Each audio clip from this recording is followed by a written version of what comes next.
Vamos a estar entonces viendo Marcos capítulo 1, desde el versículo 14 hasta el versículo 15 solamente.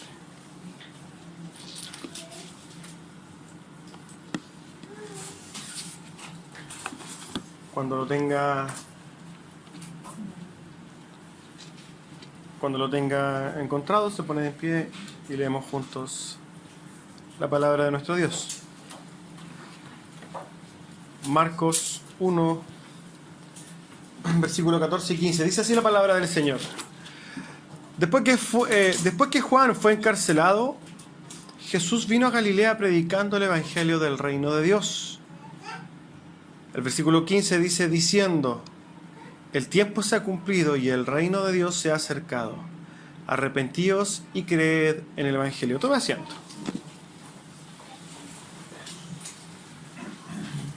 A modo de introducción,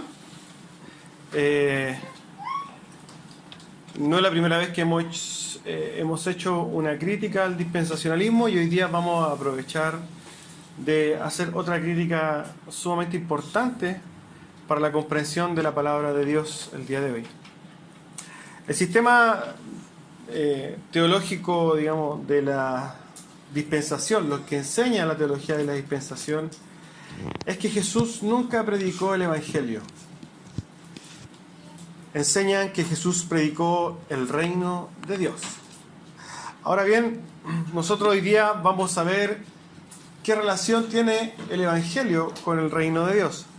Si nosotros vamos al texto que estamos viendo de hoy, nos dice literalmente que Jesús sí predicó el evangelio, las buenas noticias de salvación, ¿cierto? Pero para que se comprenda lo que el dispensacionalismo enseña es que Jesús predicó un reino terrenal. Vino Él como a ofrecerse como el rey prometido, un rey terrenal que lo iba a libertar del yugo romano, y que este reino que Jesús predicó fue rechazado por los judíos. Entonces, en respuesta a esto, Dios, en un plan de contingencia, podríamos decirlo, hace o inventa este nuevo evangelio para la iglesia, donde nosotros somos parte de un paréntesis. Dios trata directamente con, esto es lo que enseña el dispensacionalismo, que Dios trata directamente con el pueblo de Israel a través de la historia, pero como Israel rechazó al Mesías, hace un paréntesis y nos mete a nosotros como iglesia. Y que nuevamente cuando Él se supone rapta a su iglesia, se va a volver a predicar el reino de Dios en la tierra. Nosotros podemos comprender que esto está totalmente equivocado y que lamentablemente forma parte de la enseñanza del 95-98% de las iglesias en nuestro país. Se enseña esto. La gente lamentablemente se le enseña esto, pero ni siquiera lo entiende. Pero esto es lo que enseña el sistema teológico dispensacional. Nosotros vamos a ver si es que Jesús efectivamente predicó el evangelio. En cuanto al contexto, nosotros sabemos que Jesús antes de esto había pasado, ¿cierto?, por su bautismo, se había ido al desierto. Y si ustedes ven en sus Biblias, el título es Jesús principia su ministerio. Yo prefiero decir en este título de este sermón es Jesús predica el evangelio. Si ustedes tuviéramos que ponerle un título a este sermón, sería Jesús predica el evangelio. Cuando nosotros hablamos de tratar de comprender el texto que nosotros estamos tomando, generalmente en estos evangelios sinópticos, nosotros siempre nos respaldamos o nos apoyamos en los demás evangelios, ¿cierto? Pero en este caso en particular, Mateo no nos dice mucho respecto a lo que nosotros podríamos, o de alguna forma lo que queremos entender. Mateo se va un poco a respaldar esto que está haciendo Jesús con versículos del Antiguo Testamento y cumpliendo profecías, pero no ataca el punto específico de lo que está haciendo Cristo, que es comenzar un ministerio donde Él empieza a predicar las buenas nuevas. Es por eso que hoy día no vamos a tomar pasajes de Mateo. Y Lucas, la verdad que si bien nos da un panorama específico, lo vamos a tomar netamente o solamente para datos contextuales. No, tampoco nos vamos a meter hoy día. Hoy día nos vamos a remitir a la importancia de lo que nos dice Marcos respecto a este pasaje. Jesús, después de que Juan el Bautista es encarcelado, vuelve a Galilea y empieza a predicar el Evangelio diciéndoles: el reino de Dios está aquí. Entonces, para poder entendiendo un poquito más del contexto, lo primero que nos dice el texto es que después de que Juan fue encarcelado, ¿a qué Juan se referirá? ¿Al apóstol Juan? ¿A Juan Pérez? No, Juan el Bautista, ¿cierto? Juan el Bautista, el que se retrata en los primeros capítulos, en los primeros versículos de este capítulo, el hombre que bautizó a Cristo. Este hombre que predicaba el arrepentimiento de pecados es encarcelado por Herodes. ¿Por qué? ¿Por qué Herodes, de alguna forma, encarcela a Juan el Bautista? Se dice que Herodes admiraba a Juan el Bautista, pero ¿qué pasa? Herodes tenía una relación incestuosa, para que el contexto, y esta mujer, la mujer Herodías, que se le dice, se conoce como Herodías, pero que Josefo la describe como Salomé. Josefo es un historiador romano, judío romano, la describe como Salomé, pero como era la mujer de Herodes, era conocida, la Biblia la describe como Herodías. Y como ellos estaban en una relación incestuosa y Juan el Bautista los exponía, esta mujer estaba con sangre en el ojo, se podría decir, con Juan el Bautista. Y cuando tuvo la oportunidad de vengarse esta mujer, le pidió tomaron a Juan el Bautista como prisionero para matarlo. Nosotros sabemos que después de esto Juan el Bautista es asesinado. Pero es en el contexto en que Juan el Bautista está encarcelado cuando Cristo vuelve a Galilea. Y fíjense lo que empieza a decir Jesús después de que Juan el Bautista es encarcelado. La palabra nos dice que Jesús vino de Galilea predicando el Evangelio del reino de Dios. Jesús vino predicando el Evangelio del reino de Dios. Esto ya debería llamarnos un poco la atención. Se supone que se nos enseña que son cosas separadas, ¿cierto? Pero aquí nos está diciendo que Jesús está predicando el Evangelio del reino de Dios. En otras palabras, está proclamando buenas nuevas de salvación como don gratuito de Dios para los hombres. No olvidemos lo que significa evangelio. Y esta es una pregunta que ustedes saben que en lo personal yo siempre se las hago, ¿cierto?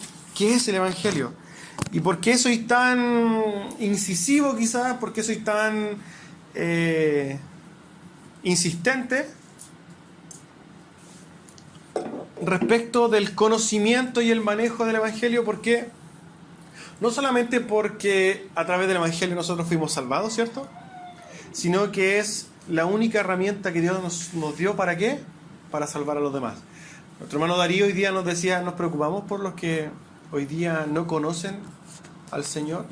Nos preocupamos por el amigo, el familiar que no conoce a Dios y que está perdido o muerto en sus delitos y pecados, y que hoy día, si se muere en un accidente de tránsito, se va al infierno. ¿Estamos nosotros preocupados de esto? Bueno, Dios nos dio una herramienta para poder llevar salvación a estas personas. ¿Y cuál es? El Evangelio. Si nosotros no comprendemos el Evangelio, si nosotros no somos capaces de predicar el Evangelio, no hay salvación. Por eso es que hoy día vivimos un fenómeno donde las iglesias están llenas de gente, pero prácticamente no hay hijos de Dios. ¿Por qué? Porque las fórmulas de traer a la gente a la iglesia son: ven a buscar tu bendición, ven a ser feliz, ven a arreglar tu matrimonio, ven a tener prosperidad económica, ven a tener salud, ven a sanarte una enfermedad, pero nunca es la predicación del Evangelio. Y esto es un problema gravísimo que ha traído, lamentablemente, hermanos, terribles consecuencias en las iglesias de hoy día. Es por eso que está el show de las iglesias que nosotros hoy día vemos en la televisión, Es por eso que hoy día nosotros vemos como un montón de gente sale en la tele incluso diciendo esto es el Evangelio, cosa que no es. Es por eso que nosotros tenemos una tremenda responsabilidad de predicar fielmente el Evangelio de Jesucristo, pero tal como es. Y es importante entonces no olvidar lo que significa el Evangelio, que más aún es lo que Jesucristo predica en su ministerio. Jesús principia su ministerio, ¿cómo lo hace? Anunciando el Evangelio. El Evangelio son las buenas noticias, ¿cierto?, de salvación. Y hay contenidos importantes, y vamos a seguir dando al tema del Evangelio. Hay contenidos importantísimos dentro del Evangelio y los vamos a repasar hoy día. Yo lo enumeré de esta forma. Cuando ustedes van a estudiar el Evangelio profundamente se van a dar cuenta que hay muchos más matices, hay muchas más cosas que nosotros podíamos ver. Pero lo primero que podemos ver es que todo hombre es pecador. Romanos 3:23 dice, por cuanto todos pecaron, están todos destituidos de la gloria de Dios. Eso es lo primero que hoy día podríamos comprender cuando hablamos de los contenidos del Evangelio. Todo hombre ha pecado contra Dios. Lo segundo es que en la justicia de Dios alguien tiene que pagar ese pecado. En la justicia santa y perfecta de Dios siempre tiene que haber alguien que pague ese pecado. Romanos 8:3. Porque lo que era imposible para la ley, por cuanto era débil por la carne, Dios, enviando a su Hijo en semejanza de carne de pecado y a causa del pecado, condenó al pecado en la carne. Es a través de Jesucristo que esta paga es satisfecha. Romanos 3 también nos dice claramente de qué se trata el sacrificio de Cristo, satisfaciendo la justicia de Dios. Otro contenido importante dentro del Evangelio, el arrepentimiento. Todo hombre tiene que cumplir con el arrepentimiento para salvarse. Sin arrepentimiento no hay salvación. El llamado de todos los grandes hombres de Dios, ¿se acuerdan cuáles eran? Vengan porque Dios te va a sanar. Ven porque Dios va a prosperar tu casa. No, era arrepiéntanse. Hechos 3:19. Así que, dice Pedro, arrepentíos y convertíos para que sean borrados vuestros pecados, para que vengan de la presencia del Señor tiempos de refrigerio. Nosotros no podemos tratar de predicar el Evangelio sin hablar del arrepentimiento. Otro punto importante, el llamado a creer en el Salvador. El llamado a creer en el Cristo. Si nosotros no sabemos, porque si no ponemos al hombre en su situación pecadora respecto de la condición de Dios, de nada sirve Cristo. Pero cuando una persona está condenada y necesita ese Salvador, es cuando Cristo, el Salvador, tiene que ser presentado y tiene que ser llamado el hombre a creer en Jesucristo. Tal como Juan 3:16, como dice, porque de tal manera amó Dios al mundo, que ha dado a su Hijo unigénito para que todo aquel que en Él cree no se pierda, mas tenga vida eterna. Son componentes básicos estos del Evangelio. Usted tiene que manejarlos y manejar todos los componentes del Evangelio al revés y al derecho. Si usted no maneja a profundidad el Evangelio, estudie el Evangelio hasta que usted tenga la capacidad de presentarlo de diferentes formas, pero pueda manejarse para poder presentarlo. Hay aspectos también importantes que comprender del Evangelio, características del Evangelio. Por ejemplo, el Evangelio es una salvación que desde el comienzo hasta el fin es una obra de Dios. El hombre es solo un espectador. Efesios 2:8-9 nos dice: porque por gracia sois salvos por medio de la fe, y esto no es de vosotros, pues es don de Dios para salvación. No por obras, no hay nada que el hombre pueda hacer, ni siquiera creer, porque el creer es una obra. No hay nada por obras, sino que es todo de Dios. ¿Para qué? Para que nadie se gloríe. Otra cosa que comprender del Evangelio es que el Evangelio es excluyente. Eso quiere decir que solamente el Evangelio es la puerta de entrada al cielo. Juan 14:6 dice Jesús: yo soy el camino, yo soy la verdad y yo soy la vida, y nadie viene al Padre si no es por mí. La iglesia se ha empeñado hoy día en hacer estrategias para llenar las iglesias, porque se supone que si tú estás en la iglesia eres salvo. No, la iglesia está llena de gente inconversa, lleno de gente que fue a la iglesia un montón de tiempo, pero que se perdió. ¿Por qué? Porque no tuvo un nuevo nacimiento. Porque no entró a través de Cristo. Porque entró a través de una experiencia que vivió basada en sí mismo, en su egoísmo, pero no en su condición pecaminosa delante de Dios. Algún día vamos a poder ver una serie profunda respecto de las bienaventuranzas y cómo las bienaventuranzas nos enseñan profundamente el proceso de conversión, de cómo Cristo describe la conversión del hombre, cómo el hombre tiene que estar pobre de espíritu, entendiendo que no tiene nada que hacer delante de Dios. Pero hoy día, por el contrario, se le enseña a la gente que solamente asistiendo a las iglesias, tú ya te vas a ir al cielo. Eso es lamentable. Y otro aspecto importante del Evangelio es que el Evangelio de Jesucristo muestra el amor de Dios para con los hombres. Romanos 8:32 nos dice: el que no escatimó ni a su propio Hijo, sino que lo entregó por todos nosotros, ¿cómo no nos dará también con Él todas las cosas? Estos son aspectos importantes del Evangelio. Hoy día estamos haciendo este análisis totalmente breve del Evangelio, totalmente superficial, y es función nuestra hoy día, de cada uno de nosotros, poder en nuestros estudios personales comprender en profundidad el Evangelio. No desperdicie su tiempo viendo videos. ¿Cuál es la nueva plataforma que hoy día hay? TikTok, no sé, TikTok. No desperdicie su tiempo en eso. Aléjese un poco del Facebook, sálguese de Instagram, que es pura vanidad. Empiece a estudiar la palabra, hermano. Bueno, volviendo a esto, volviendo al texto. El versículo 15 nos dice que Jesús estaba diciendo: el tiempo se ha cumplido. El tiempo se ha cumplido y el reino de Dios se ha acercado. Arrepentíos y creed en el Evangelio. Fíjense que está hablando de lo mismo. Está recalcando esta necesidad de arrepentirse y de creer en este Evangelio precioso. Ahora, ¿por qué Jesús había dicho que el tiempo se había cumplido? Cuando nosotros tratamos de profundizar en lo que está diciendo esto, podríamos irnos al texto griego, donde la palabra utilizada es kairos.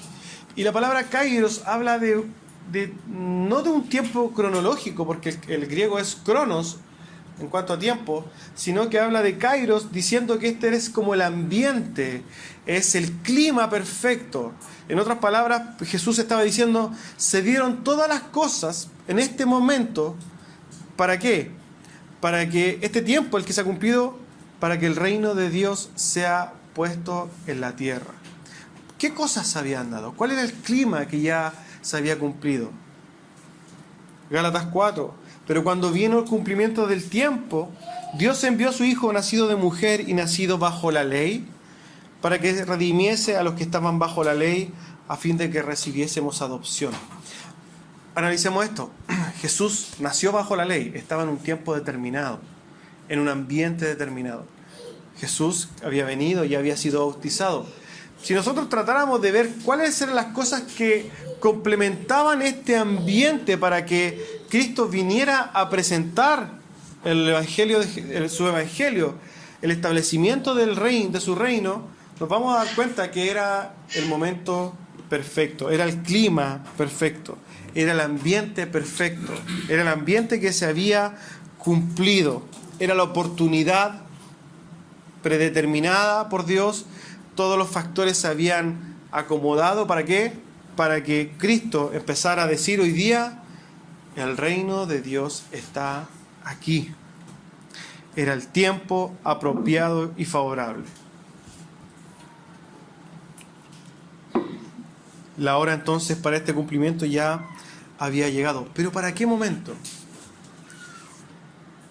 No lo voy a invitar, quiero que escuche con atención lo que dice Isaías 9.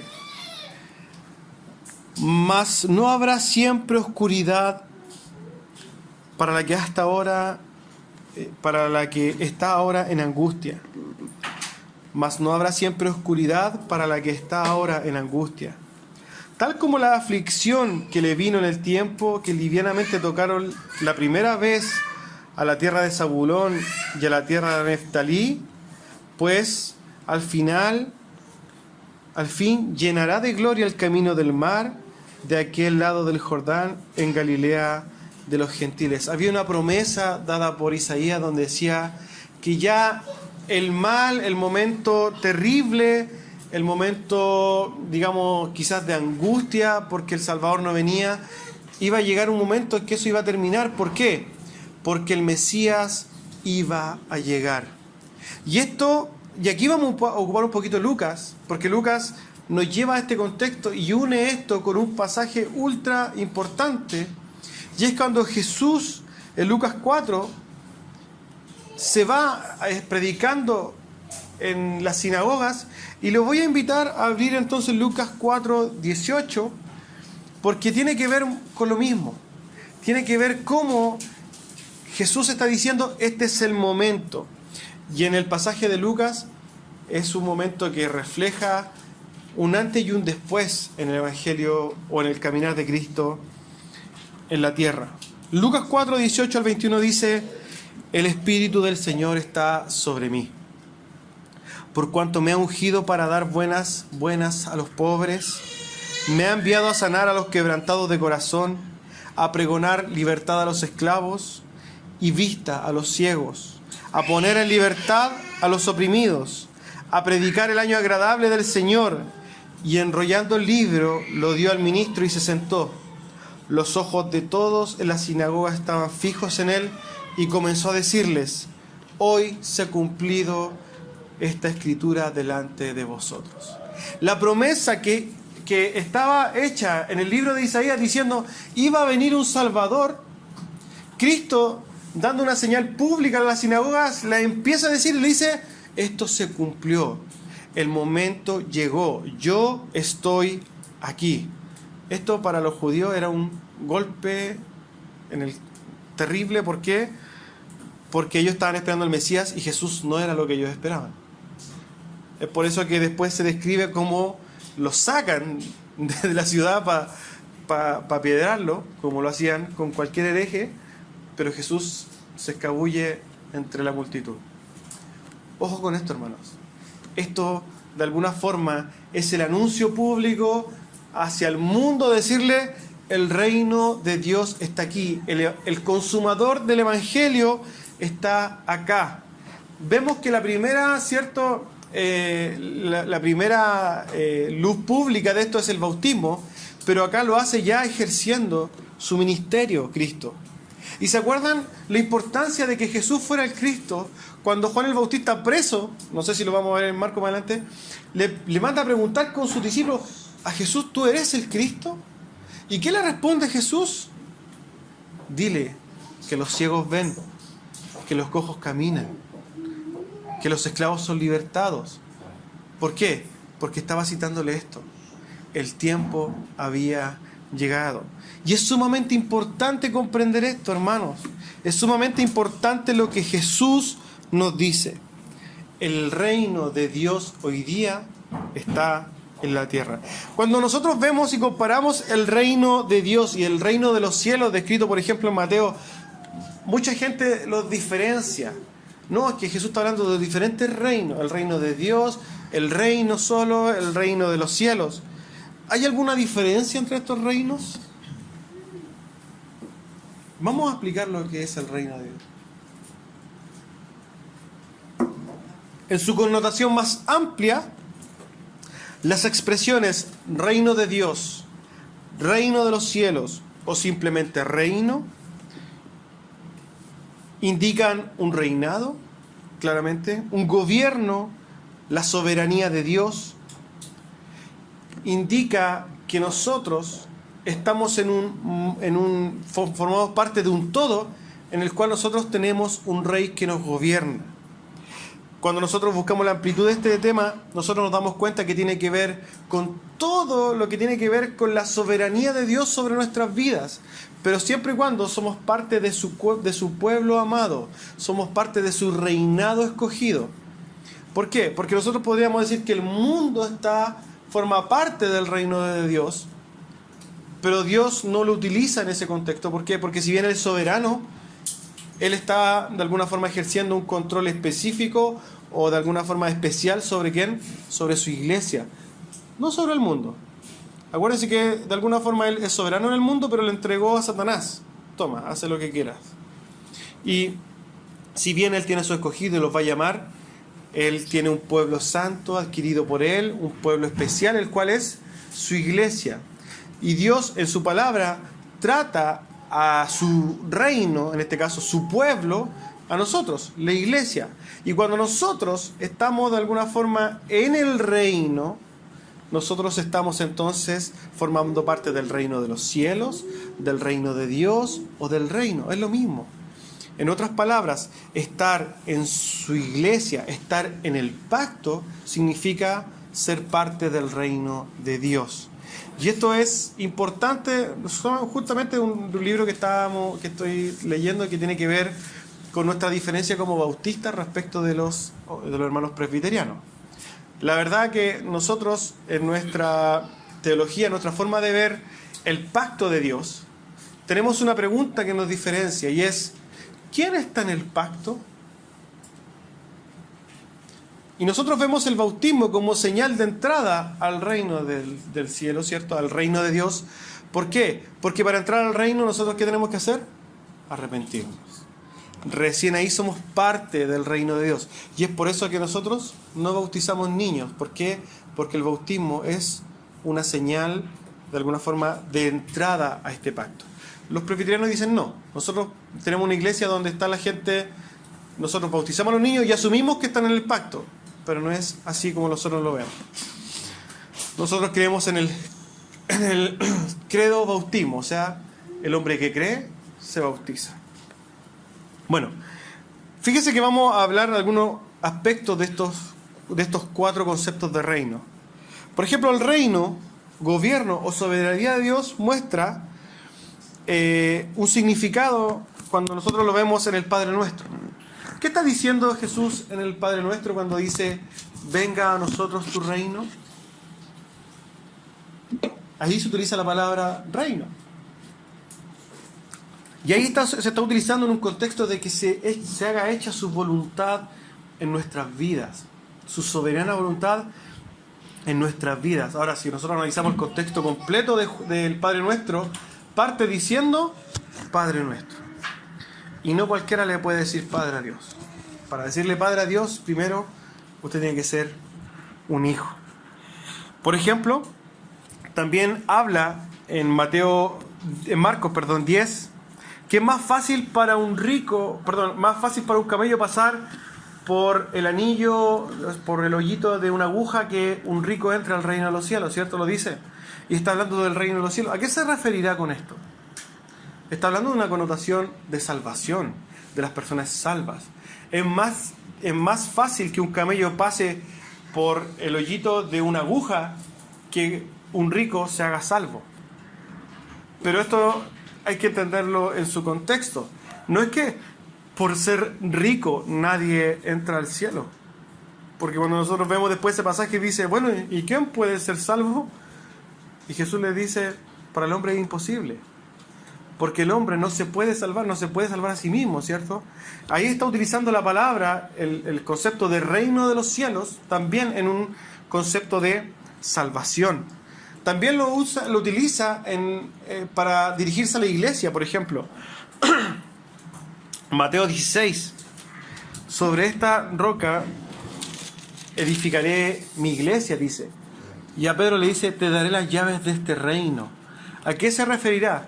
¿Que Pedro es el que está, como piensan todos, que Pedro está en la puerta del cielo dando la entrada y que hacen chistes de eso? No. Es que Pedro, de alguna forma, jugó una parte fundamental de llevar por primera vez el evangelio a los gentiles.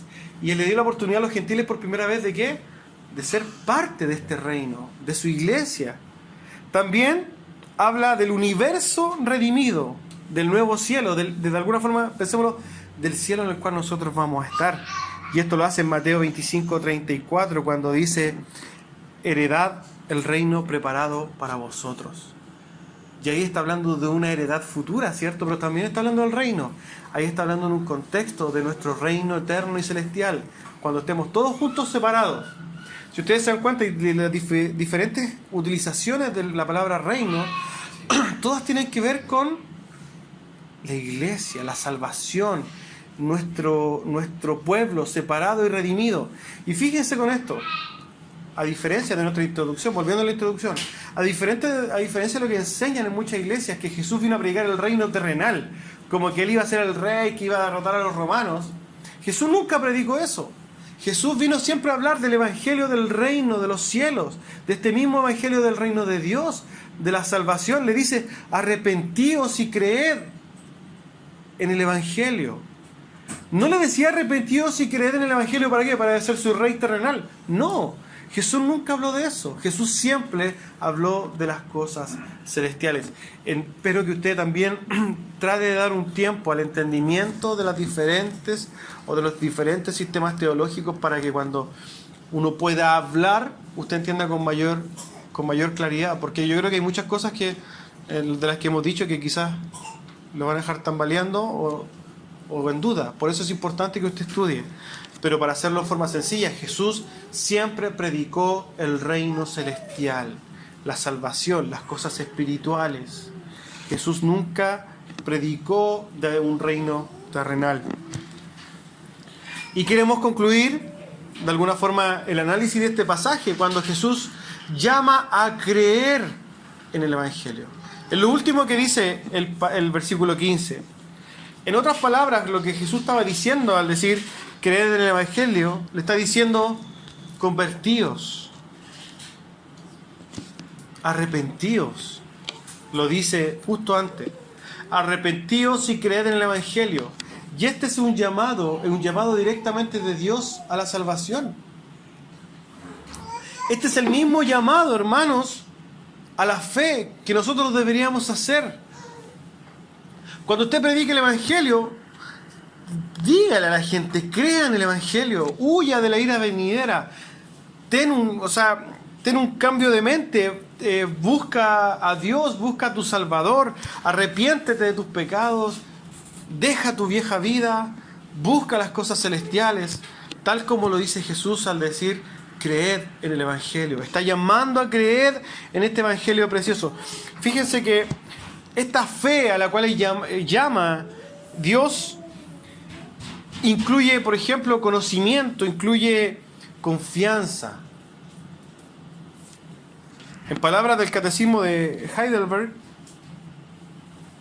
hablando de esto, dice: la verdadera fe no es solo conocimiento indefectible, por el cual tengo por cierto todo lo que el Señor nos ha revelado en su palabra, sino también una verdadera confianza que el Espíritu Santo infunde en mi corazón por el Evangelio, dándome la seguridad de que no solo a otros, sino que a mí también Dios mismo me la da.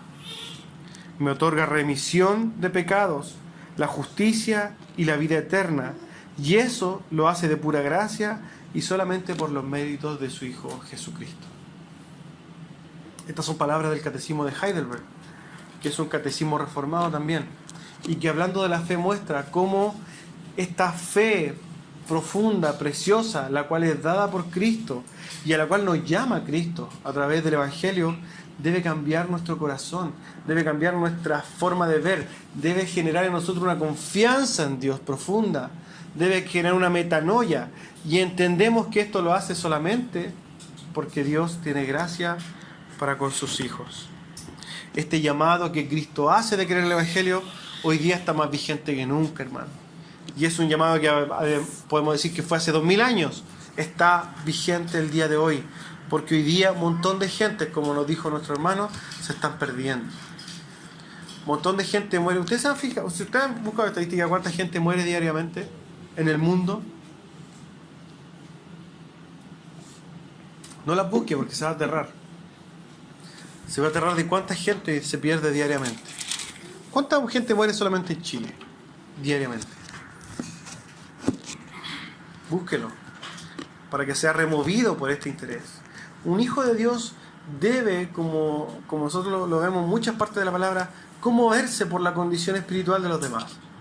Esto debería nosotros movernos a predicar el Evangelio, no estar tan cómodos como estamos.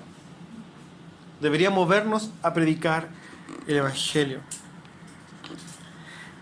El año favorable del que Cristo habla, cuando Él dice: aquí estoy, hermanos, es una oportunidad para ser salvados. Debemos predicar este Evangelio precioso, hermanos, el mismo Evangelio que Cristo llamó a creer. Es importante, y quiero quizás devolverme un poquito en este pasaje que nosotros leímos en Lucas, cuando Jesús llama, dice, bueno, el Espíritu está sobre mí, ¿cierto? Y he venido a sanar a los enfermos, a dar vista a los ciegos, a poner en libertad a los oprimidos. Esto habla también del año favorable de Dios, ¿cierto? Y nosotros lamentablemente vemos cómo este pasaje es totalmente sacado de contexto. Nosotros fuimos víctimas de alguien que predicó lamentablemente esto en un contexto, o ni siquiera en contexto, es de una forma totalmente desviada, diciendo, lo usan los hoy día apóstoles de la prosperidad para decir, bueno, ahora yo, como apóstol o pastor, el Espíritu de Dios se para sobre mí, porque he sido ungido para darle buenas noticias, y este va a ser el año favorable, tus deudas se van a ir, vas a tener prosperidad económica, vas a tener salud. Hermano, Jesús dice ahí, más abajo, hoy se ha cumplido esta escritura. Nosotros no tenemos que pensar o buscar Isaías y este fragmento para decir, ¿y cuándo se va a cumplir? Eso ya se cumplió. Y eso no se puede volver a utilizar hoy día para mentirle a la gente. Cuando nosotros hablamos y cuando nosotros insistimos en que el estudio de la palabra es algo fundamental, lo es, hermano. Porque ¿cómo usted va a defender, cómo usted le va a enseñar a un hermano que es víctima de esto si usted no conoce esto? El estudiar no solamente para ser edificado, ¿cierto? Porque claramente nosotros somos alimentados por la palabra, pero también tiene que ver con cómo yo estoy preparado para defender esta palabra, para enseñar a otra gente que está en el error, cómo estoy yo preparado para contender el error. Sea responsable, hermano, y utilicemos la palabra de buena manera. A modo de exhortación final, un pequeño pensamiento para concluir esto. Un evento considerado livianamente y que muestra la despreocupación de las profundidades de el momento exacto, es el momento exacto donde el mismo Cristo, el mismo Dios, el mismo Verbo hecho carne, nos dice y nos llama a creer en el Evangelio. Un llamado sin lugar a dudas que debe ocupar un podio entre los llamados más importantes que ha recibido el hombre a través de la historia de la humanidad. La reproducción de este mensaje debe ser una obligación para cualquier persona que se identifique como hijo de Dios. Este llamado es el más importante que nosotros podemos darle a la humanidad, a nuestros seres amados, a nuestros cercanos. Este acto precioso de predicar el Evangelio, y que por lo demás ni siquiera consideramos, es un mandato de Dios para nosotros. Id y predicar el Evangelio a toda criatura debería ser una constante preocupación y meta en nuestras vidas. Oremos a Dios para que nos perdone por nuestra indiferencia y a la misma vez nos dote de la fortaleza y valentía para poder ejercer esta maravillosa misión. Amén. Vamos a orar, hermanos. Pónganse en pie.